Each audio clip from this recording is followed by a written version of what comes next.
ShiestyShow podcast. We back. The Shiesty Show. I'm your host, Matt. We back with another episode, fresh off vacation. Live and direct, man, to give it to you guys. I know there's been a lot of things coming out. We'll get to them, but, just enjoying my time with the family. Chilled at home, hung out with my brother and my mom, immediate family. Nothing too crazy.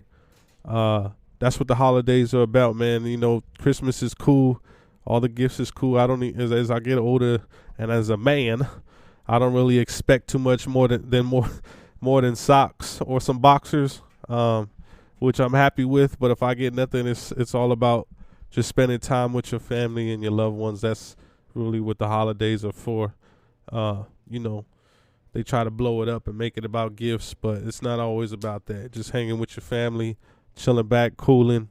That's what I was doing, enjoying my vacation, getting my thoughts right, wrote down my goals, and definitely keep this thing going, man. This is episode 25.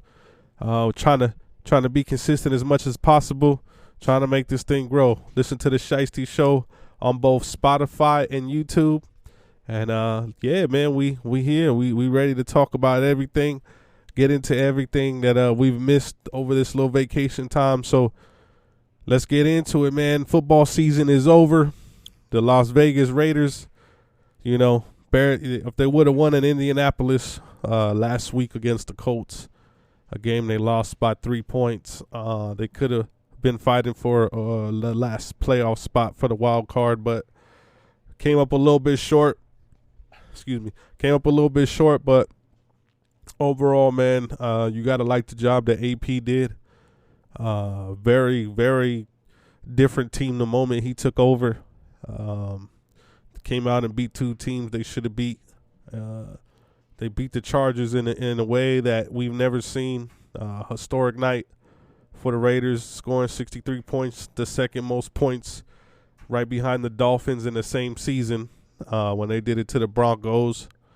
So to put on that performance just showed, and going to KC, that was a very important game for him in his career and his future, to see if he's going to be the coach for the Raiders. That was a big win, man. That was all defense. I don't think the offense moved the ball in the second half at all. For the most part, I think Aiden O'Connell had 62 yards, but when you can still win and beat a top team with your quarterback only throwing 62 yards, that's pretty impressive, man. And he definitely turned the defense up. He took Malcolm Kuntz to another level. He took Max Crosby to another level. A lot of those guys in the interior, like Butler, Nichols, a lot of those guys stepped up big, man. And even toward the end, our rookie, Tyree Wilson, long arm guy, they started to play him a little more inside. He was definitely starting to figure it out. So he's going to be someone to watch next year. And if they can bring it all together with him, Kuntz, and Crosby, that's going to be a scary D-line, man, because Crosby is that dude.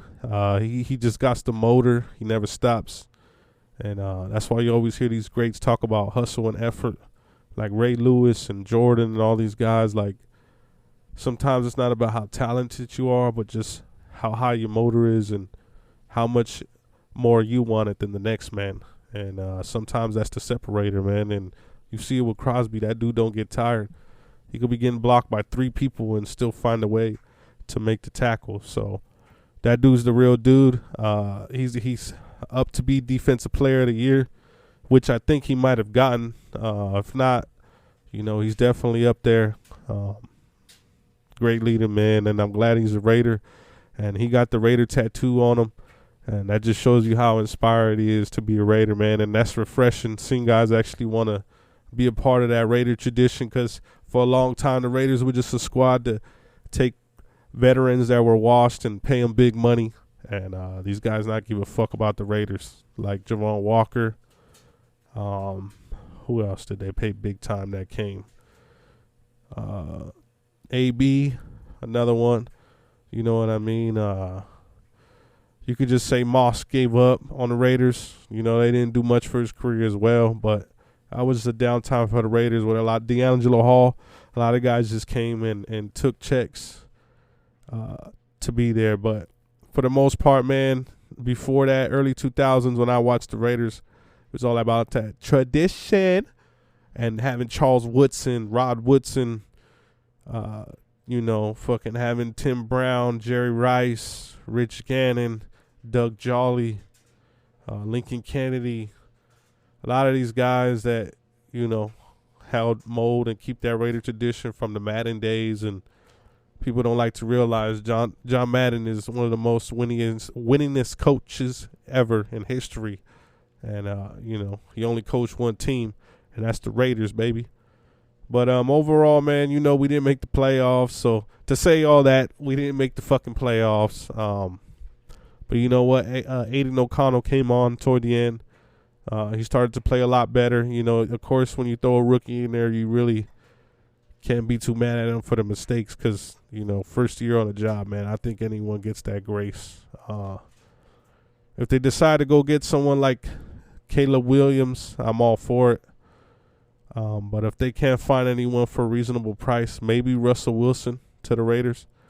But if they can't find anyone for a reasonable price, I say you give the rookie another year and see his development and then make the decision from there. But it's all going to be who's going to be coach. Is it going to be Jim Harbaugh? That's in the news now, swirling around too, that he could be possibly going to the Raiders. This is the only thing I can say is I don't like that Mark Davis, he goes for the big names and he overlooks the coaches that come in and do a good job and hold the team together. He did it. It started with Jack Del Rio. We're going to be honest. It started with Jack Del Rio. He had one losing season. He did take the Raiders to the playoffs their first time in a long time and got a lucky break against them when Derek Carr got his leg broken. But Jack Del Rio did enough, I feel like, to warrant a better chance. Got let go. They bring in John Gruden, the big name, the former Raider head coach from the early 2000s and had some success. We all remember the Tuck Rule game, so had some big success with the Raiders in the early days of his career. But they try to go and get him, make the big name. He falls out. And then the interim head coach, Rich Bisaccia, comes in and does a great job and actually leads the Raiders back to the playoffs and actually put up a good game against Cincinnati. A lot of people don't seem to remember that. And when the dude stepped out of bounds, they blew the whistle, but still gave him a touchdown. Go and watch that game. We ain't just talking. Go and watch the actual footage. And let me know if the NFL don't really got nothing against the Raiders, because they always do. It is what it is. But at the end of the day, they went back to the playoffs and could have gave the man an opportunity. Everyone said they loved him as a coach, Rich Bisaccia, that is. And they just it wasn't even I feel like Mark Davis didn't even pay that no mind. He just walked on and went for his boy, Josh McDaniels. He's coming from the Patriots, the Patriot way, bring it to the Raiders that should have success there. And it just totally backfired on him, man. And that's why he get fired in the middle of the season, just like he did in Denver.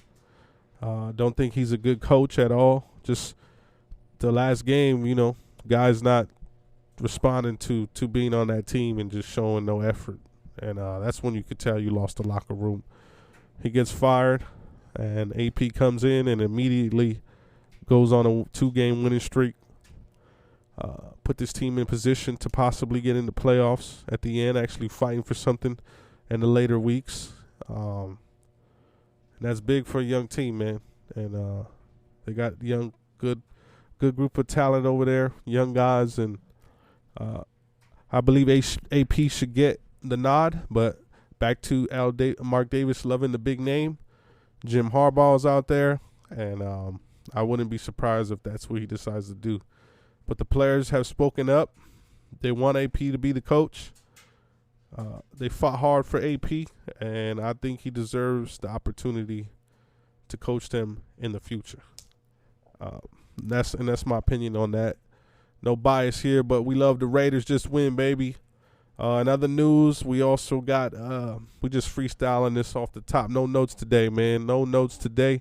We're just gonna freestyle it. Get back in this rotation of doing these podcasts and bringing the best content we can. Next in the news, I've been wanting to talk about the Cat Williams situation. Cat Williams is my favorite comedian, man. I've always been the biggest Cat fan, and people around me and know me and hang out with me know that I'm not just capping. That is my favorite comedian. And every special that he's done, I pretty much watch. I know a lot of his jokes. Poor little Tink Tink. Poor little Tink Tink. You mean there's no sign up at all? Oh, man. Cat Williams, man, one of the best. He went on Club Shay Shay, which I want to give a shout out to Shannon Sharp and Ocho Cinco for Nightcap. They do the recap of all the football games. He actually started one now, too, with Gilbert Arenas as well for basketball. And shout out to Shannon Sharp, man. He's really taken over the space after getting let go from Undisputed. He's really diving in this content game, and for his interview with Cat Williams to get 30 million views in 3 days, that's pretty impressive, man. He's doing big things. I love the show with him and Ocho.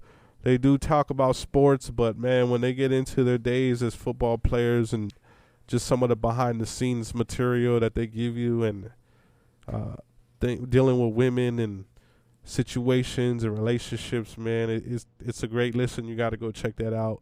Nightcap with Shannon Sharp and Ocho Cinco. That's a great podcast for sure. That's one I keep there in the tuck. Listen whenever they drop one after the football games, which is Sundays and Thursdays. But I don't know what they're going to do now that the season is pretty much over. They got the playoffs, but we'll see if they keep that going. Nightcap. But back to Shannon Sharp and Cat Williams. 30 million views in 1 day.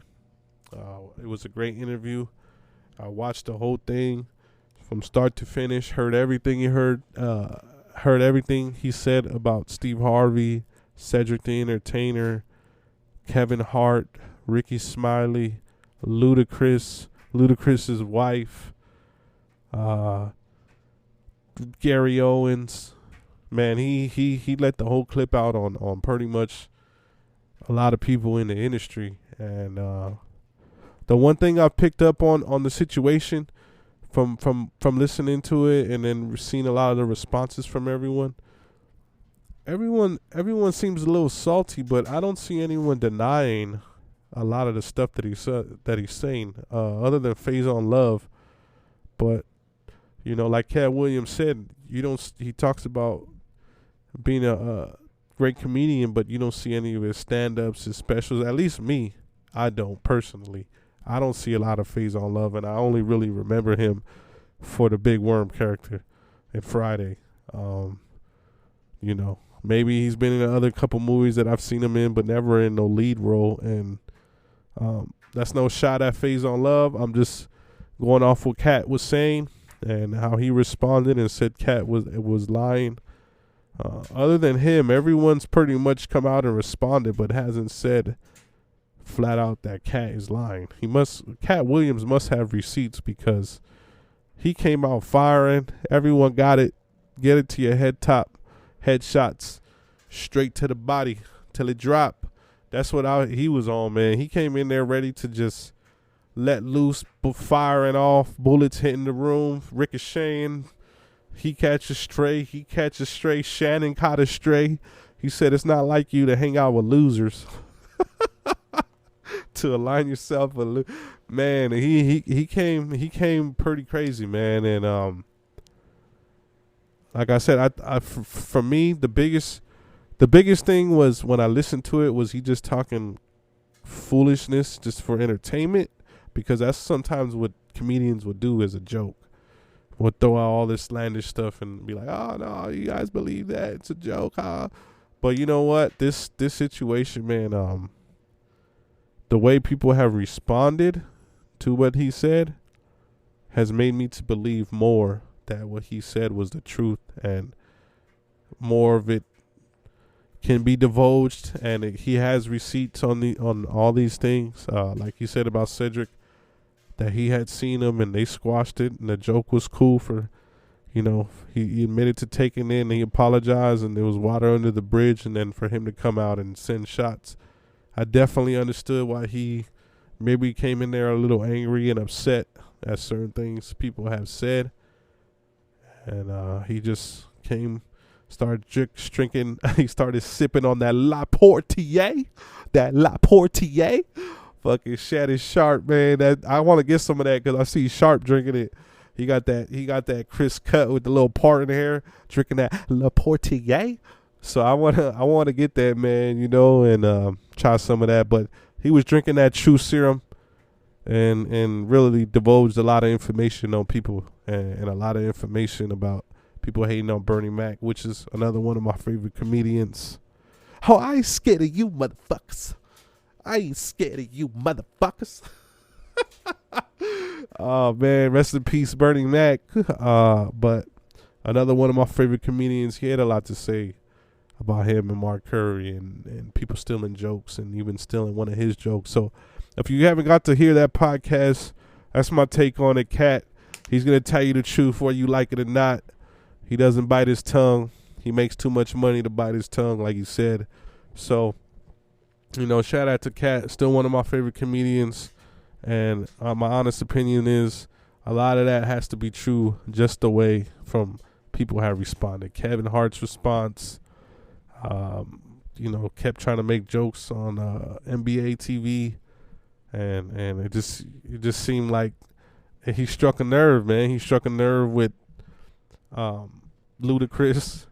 He struck a nerve with Michael Blackson. A lot of these dudes in the way they respond. Even Cedric saying one joke doesn't make a career. That doesn't tell me that you deny stealing his joke. So, that's my thought on the situation. That was big time media right there.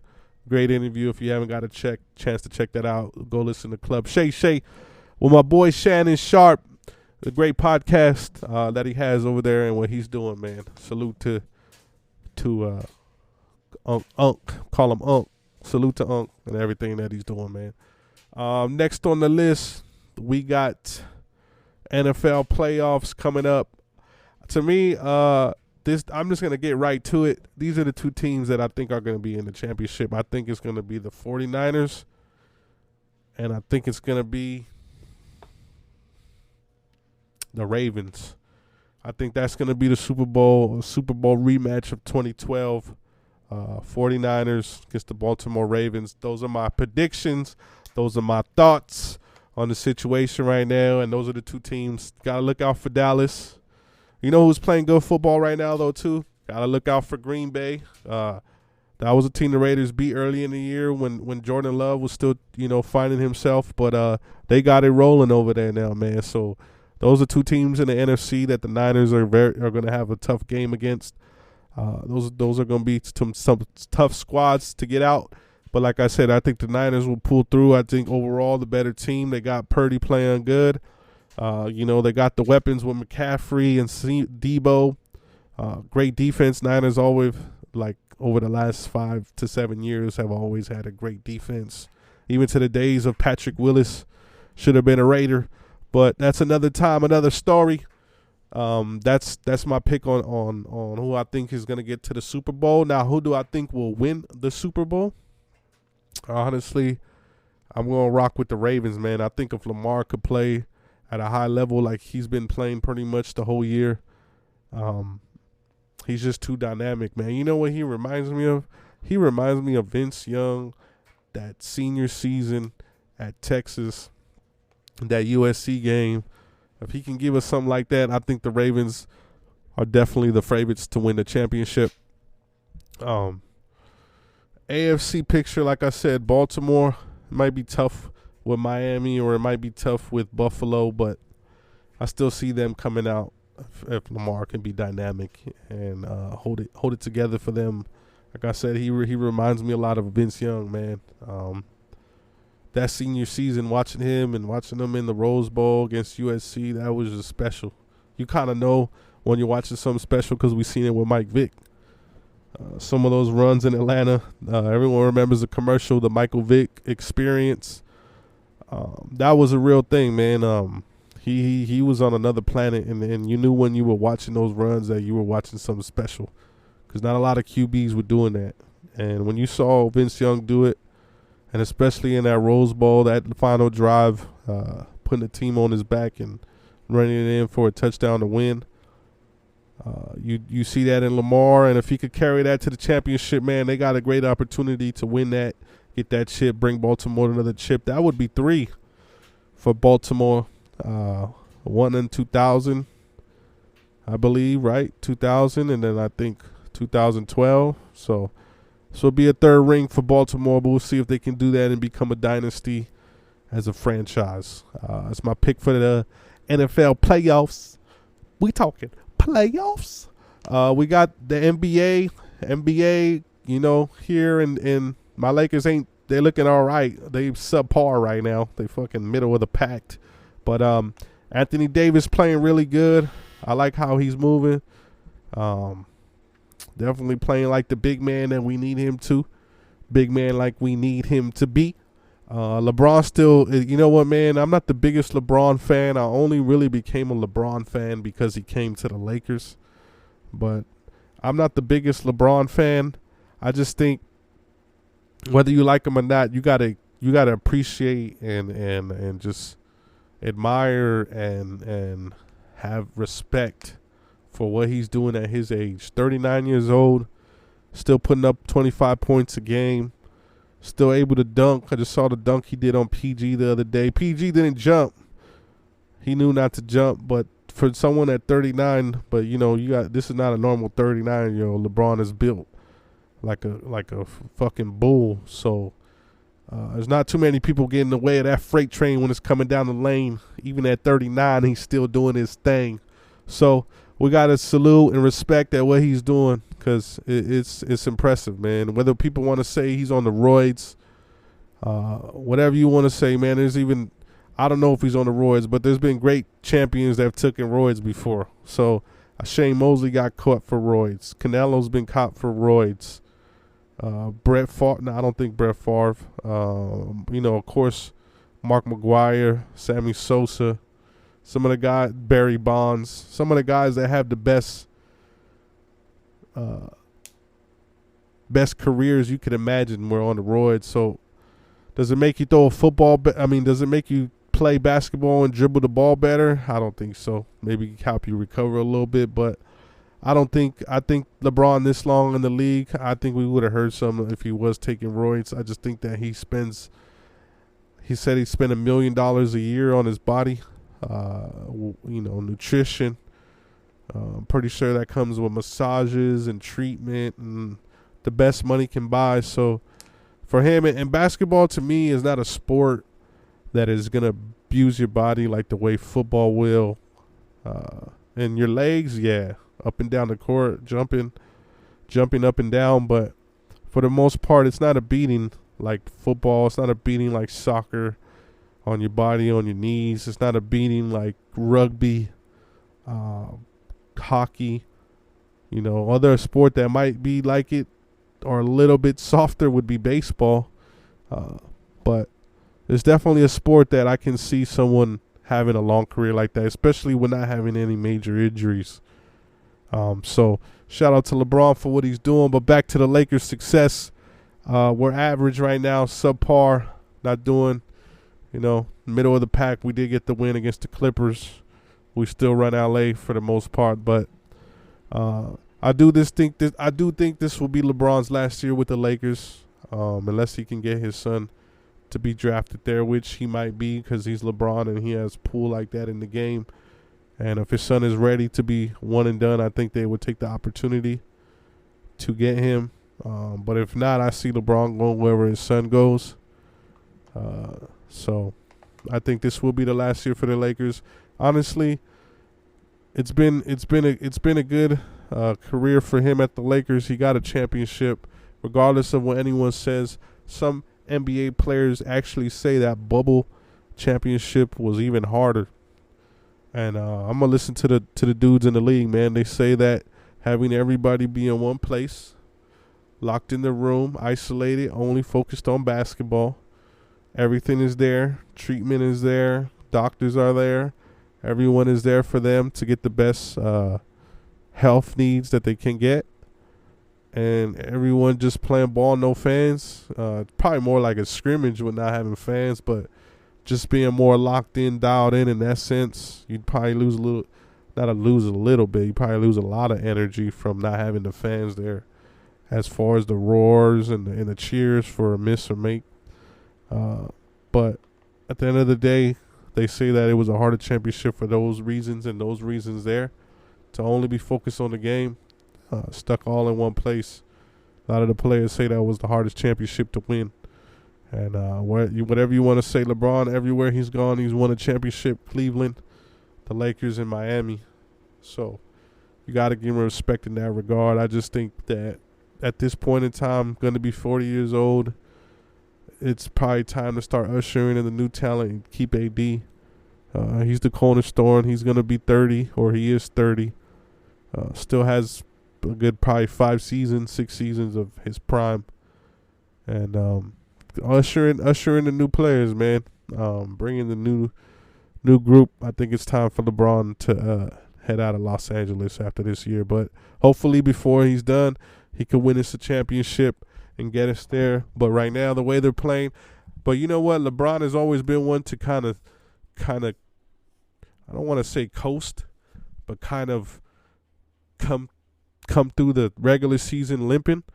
But when it comes playoff time after that, when it comes after that All-Star weekend, he turns it up, man. And with those two guys, AD and LeBron, I definitely see that happening.